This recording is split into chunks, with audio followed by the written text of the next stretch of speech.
I remember the new video. Now, this is going to be the most accurate prediction for the first ever UFC pay-per-view that is taking place on the early prelims. This is unprecedented. This is ridiculous. This is preposterous. But the UFC is going to biblical lengths to make sure that they abuse us, number one, assault us, number two, and punish us, number three, for putting on a good UFC 300 because everybody doubted them and now they're getting get back. This is their revenge tour. So they're putting on the first ever UFC pay-per-view that is taking place on an early prelim, and this is insane. So here we go. Alexandro Costa versus Kevin Borjas. This is two little tiny man. And not gonna lie to you, Alexandro Costa, I've seen him versus Steven Erceg, the main eventer of death, and the kid is terrible, all right? The kid is terrible, but you have to think that Kevin Borjas being a little bit of a different type of case. By that I mean, like, he has, like, a couple of extra chromosomes. Like, he just seems like somebody that could get, like, pushed over by the wind type shit. So I think that Alexandro Costa being just a solid person is going to take him over the edge and make him beat Borjas in like a 29-28. And then we move on to Ismael Bonfim versus Vince Pencil. There is no reason he should be in the UFC. All right, there is literally, like, he will never sell not a single pay-per-view. He will never fight for a single championship. There is no reason he's in the UFC. So for that, I'll have to say Ismael Bonfim. Then we move on to Dion Barboza versus Ernest I don't give a fuck. The Brazilian bitch will win. Then we move on to Mauricio Shogun. Mauricio Rafi versus Jamie Malarkey. Oh shit. I'm gonna lie to you, Jamie Malarkey, I be seeing him around, man. He be jobbing here and there, he be taking jobs. Like, he just be, like, kind of meandering around the UFC and shit. So Jamie Malarkey, since his name is Malarkey, he's gonna pull out some type of Malarkey, and this fight is gonna end in a no contest. And the Brazilian fans are gonna be pissed off. They're gonna start throwing shit in the crowd and shit, throwing bottles at the ring and shit, because this fight ended in a DQ, no contest. And then we move on to Joaquim Silva versus Derkar Klaus. I got Joaquim Silva. He's the underdog, but I got him because his last performance, he impressed me a little bit, you know. And we'll move on to John Silva versus William Gomez. William Gomez, he's a French kid, man. He seems like he's about as French as you can get. He's all oily and shit. But it's going to be like a lousy fight, but William Gomez is going to be more urgent. So I think he's going to win. He's going to pick up a second round TKO. And we move on to Elvis Brenner versus Mick Tibet, Urubai. Oh my fucking god, man. This nigga right here is the proof that Neanderthals did exist. Proof that we did evolve from monkeys and things of that nature. So you cannot beat the motherfucker that literally 1 week ago was fucking a monkey, and they're like, hey, Mikazekibet, Urubai, come out here and fucking fight Elvis Brenner. Like, Elvis Brenner, he's still trying to hang on to a hairline. This is his problems. He's going to the barbershop. They're like, hey, Slime, you gotta let it go. He's like, fuck that. Give me a hairline. So they fucking bring out their little fucking enhancers and they spray on a hairline on his ass. And he thinks that he's gonna waltz into the octagon and have anything close to a scrap with Mick Zuckerberg or Dubai. This motherfucker doesn't give a ass. It's literally, he hangs out in trees. Like, he has a tree house. This guy is an animal. All right, he's going to walk him down, pummel him, drop him, sub him. Mick Zuckerberg, first round submission. We'll move on to Carolina Kolejczyk versus Yasmin Lucido. I got Carolina Kolejczyk via axe kick KO. Actually, I got Yasmin Lucido because she's just, like, more stocky. She's gonna walk this bitch down. Like, this bitch don't got no fucking technique. All the women's fighters suck, so the one with a little more aggression is going to win, all right? That's the Jessica Andrade game plan. Just have more testosterone than your opponent and you'll win. So, yeah, Luciano, this is like an exhibition fight. She's gonna have a 30-27 WMMA, push him against the cage type decision. We'll move on to Jack Shore versus Joe Anderson Brito. Now, contrary to his name, Joe Anderson Brito is not brittle, but he's also not that good. All right, he has a little bit of a slower twitch brain fiber, and Jack Shore could easily win this fight by some type of 29-28. But I'm gonna go with Joe Anderson Brito just because like the Brazilians are they're gonna get in Jack Shore's head. Like, hey, I don't gotta say nothing. All right, you just gotta look at this guy and be like, Uwe Moe. Uwe Moe, that shit is gonna get to his head. He's gonna be all flustered. He's gonna be all anxious. He's gonna start shaking in his boots. He's gonna be jittery. He's gonna look like fucking Bilal Muhammad. He's gonna look like a regular, normal day Bilal Muhammad, just shaky bones having motherfucker. And Joe Anderson Brito is gonna like kind of hunt him down and beat his ass. And we'll move on to Paul Craig versus Kyle Barajo. I got Kyle. Paul Craig is a fucking pipsqueak. He's a grown-ass pipsqueak. That's his problem. He's a grown-ass pipsqueak with a whole beard. This is outlandish levels of pipsqueakery. And he dropped to middleweight thinking he's going to do some. Kyle Barajo, I got Kyle Barajo, second round KO. He's going to flatline him, second round KO. This is going to be like Kyle Barajo's big finish. And people are going to be like, oh my God, this Kyle Barajo guy, he could just beat the champion right now. He could beat the champion, but like championship caliber guys, which is the champion is not championship caliber. DDP. I won't stop telling the UFC to strip DDP off the belts because now I can't even be like, oh, the champion will beat this guy. Oh, who is this guy? Like, the champion is DDP. He's a fucking bum. And then we move on to Mikael Pereira versus Ihor. I don't even gotta say nothing. Let's go, Mikael Pereira. Fucking demon. Alright, this nigga is what motherfuckers think Part-Time is, alright? He is really the GOAT, bro. Mikael Pereira is the GOAT, bro. The real Alex Pereira, bro. Alright? He's the real Alex. This motherfucker is an animal. I said this shit last time. Niggas doubted me, alright? Niggas laughed at me. I was like, hey, Mikael Pereira is a fucking beast, man. He's gonna run through Mihail Alexandrejczyk. And niggas was like, oh, what are you talking about, bro? This guy sucks. He sucked. Like, he lost like a couple of fights. And just because some of the reasons why he lost was his own fault, people think that he's some type of retard, or he doesn't care about winning, or he's just there to do backflips. Like, people think he's just a dumb, entertaining, fast twitch, muscle fiber having guy. They're not wrong, like, they're not actually wrong at all. The thing is, that's not a bad style at middleweight. All the middleweights are not that good. Like, that level of goodness is only bad at weight classes below middleweight. Alright, so at middleweight, he can do whatever the fuck he wants. He can do a backflip on Ihor Potiere's head, boom, and knock him the fuck out. Bro, Mikael Pereira is going to run through the whole middleweight division until he fights somebody actually good. And I don't think Ihor Potierer is actually good. So, Mikael Pereira, first round KO against the cage. He's gonna fucking dance around him and shit, hit him with some shit, pow, rock him, get him against the cage, and pow, pow, pow, pow, just beat him the fuck up with uppercuts against the cage.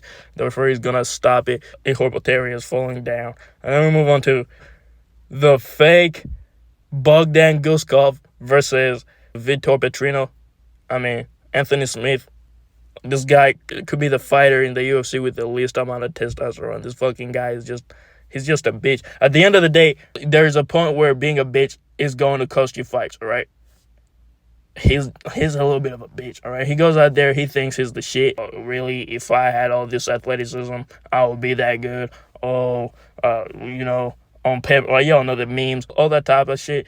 And it is funny, but at the end of the day, that shit is kind of sad. Like, this guy is actually, like, is it CTE? Is it just his personality? Is he retarded? Like, what is wrong with him? So he's gonna go out there thinking, this Vitor Petrino guy, like, come on, bro, this big bodybuilder fucking can't hang with me for real. And he's gonna think that he's gonna get Vitor Petrino in some type of submission, but he won't ever shoot a takedown or get himself in some type of position to even get a submission. It's gonna be a full-on standing match. Vitor Petrino is going to muscle him around, beat him the fuck up. Vitor Petrino, 30-27. I don't see a finish, but I do see a 30-27 from Vitor Petrino. Just outclassing, just a showcase of, like, bro, you're not in my fucking league, nigga. Go back down to middleweight. Like, look how flabby he is, bro. Like, this shit is embarrassing, bro. Go back down to middleweight where you can be, like, in decent shape. Like, he did not go up to light heavyweight because he was too big for middleweight. No.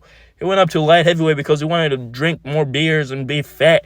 He just wanted to be a fat fuck. And he thinks this shit is going to save him. Vitor Petrino is somebody that like quasi takes his career seriously. Like he's going to fucking destroy this man. Like I don't even understand why people think this is a close fight. It's not a close fight. Vitor Petrino, by whatever the fuck he wants, actually no. Vitor Petrino, 30-27. Fucking guy is yoked, man. Look at this fucking guy, man. He's a specimen. And we move on to Jonathan Martinez versus Jose Aldo, the legendary Jose. And I'm gonna hold you. This could be a hard fight for Jose because he's been doing a lot of boxing, so he could have forgot the fundamentals of MMA and shit. Could leave his leg hanging out and could get leg kicked into some type of TKO, right? If he doesn't have the reflexes, if he doesn't have the speed that he used to have, if he doesn't have the leg kick defense that he used to have, he could be cooked, all right? He could get destroyed by bum-ass Jonathan Martinez, who, by the way, if we're talking pipsqueak, this man will be the picture in the dictionary for pipsqueak, all right? Why is that? Like, he himself is not a pipsqueak. His face just screams pipsqueak. Like, this nigga and fucking Steven Erceg, this nigga's faces just scream pipsqueak. This nigga's is the pipsqueaks of death, all right? Like, what the fuck is going on? This is UFC 301 pipsqueak edition. But I do believe that Jose Aldo is still that good. Jose Aldo is still one of the greatest. And he still has the fucking reflexes, the leg kicks. I'm pretty sure he's gonna like be able to block a couple of leg kicks, or his legs are just gonna be hard enough that he doesn't get leg kick TKO. I don't see this ever going to the ground. I think it's gonna be like, if it does go to the ground, I think Jose is gonna just take it to the ground just to be like, oh, I can still do the takedowns and shit. But I do think that Jonathan Martinez is not on Jose Aldo's levels when it comes to the hands. And I think Jose is going to effectively cross the distance and punch him the fuck up and beat him up. And I really do believe it's going to be a third round TKO. All right, it's going to be a third round TKO. It looks like Jonathan Martinez is starting to come back after being beat up the first 2 rounds. He's starting to come back. Maybe some leg kicks are landing. Jose looks a little tired. And then out of nowhere, Jose explodes. Bah! Hits him with some type of overhand or some shit, or a flying knee or some shit, and he gets him stumbling backwards. Jose just fucking swarms on him, throws like 50 million punches on his head, and the referee steps in. It's going to be a standing TKO. Martinez is not going to like protest the TKO because it's going to be like, oh, it's going to be all dazed and shit, and Jose's going to have a crazy celebration. The crowd is gonna go dumb. They're gonna be screaming and shit. The King of Rio type shit.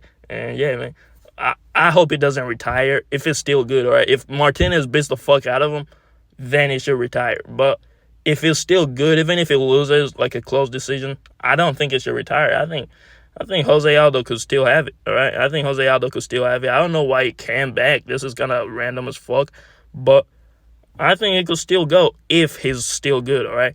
I think he could stick around and beat up some people. Maybe when Steven Erceg moves up after he gets destroyed in the main event. Fuck-ass Steven Erceg. You guys do gotta understand, though, Steven Erceg is pretty good, all right? I just seen his tapes, all right? I just seen the Steven Erceg tapes. The kid has some, all right? He has some. He's pretty technical. At the beginning, I didn't want to give him credit for his technicalness. I was like, oh, he's fake technical. He's not fake technical. He's actually really, like, good on the feet. The only problem is Alexander Pantoja does not give a fuck about anything. He just doesn't give a fuck. Like, he embodies the I don't give a fuck attitude when it comes to fighting. This fucker walks forward, drools all over his opponent. He's what DDP wants to be, all right? DDP wants to be the Alexander Pantoja of sorts. The only problem is he's actually trash. At least Alexander Pantoja, yeah, he fights like a drunk Brazilian guy, but he has some, like, decent skills, all right? But really the spirit of I don't give a flying fuck is what makes him good, where, like, this guy just doesn't care. You can punch him in the head like 50 times. He's cool with the idea of CTE. I think he wants to get CTE from fights. Guy's crazy. All right, he's really a crazy motherfucker. So if we were to go off of logical picks, I low-key would pick Steven Erceg. He's the cleaner fighter. Like, he could catch him and like make him look like a fool out there type shit.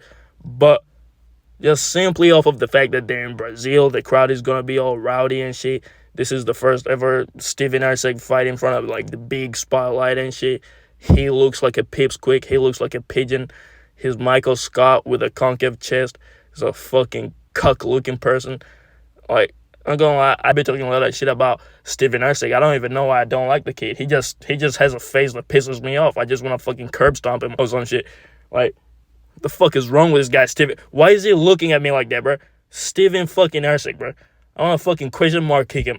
But he's pretty good, alright? He very well could win this fight. I'm not confident in the last two picks at all, alright? But I'm going with Alexander Pantoja. I think Alexander Pantoja is going to just overwhelm Steven Usyk's like technical punches and shit. He's gonna like just overwhelm him, just fucking walk forward, eat them shits, land some hard shots for himself, and then get in the clinch, take him down. Steven Usyk is trying to like go into submissions and shit. It's not working. Pantoja is just laying on him and shit. And I think Pantoja is gonna win like a 48-47. He's gonna win 3 solid rounds, and 2 rounds is gonna be close, but the judges are gonna give it to Steven Usyk because he lands the cleaner shots.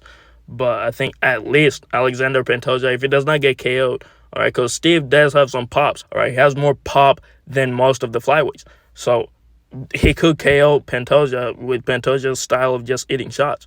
But if he does not do it, I think at least Pantoja is gonna win 3 solid rounds of boring ass fucking weight blanket type shit.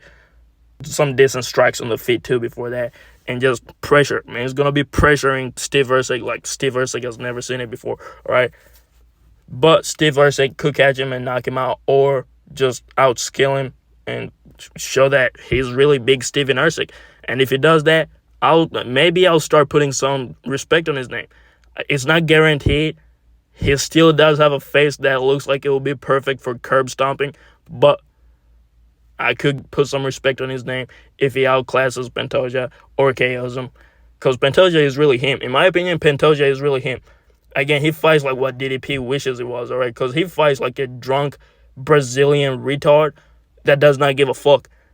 DDP, on the other hand, he just fights like a drunk 3-year-old baby retard underwater. Like, that's totally different things, all right? They're totally different, so don't compare the two, all right? He's actually pretty good. So Pantoja is him. When he was like, oh, I'm 5-0 against these schmucks in Mexico, that was a cool moment. But this is a dangerous fight, man. You gotta take him seriously. If he underrates Steven Usyk, he could get boomed.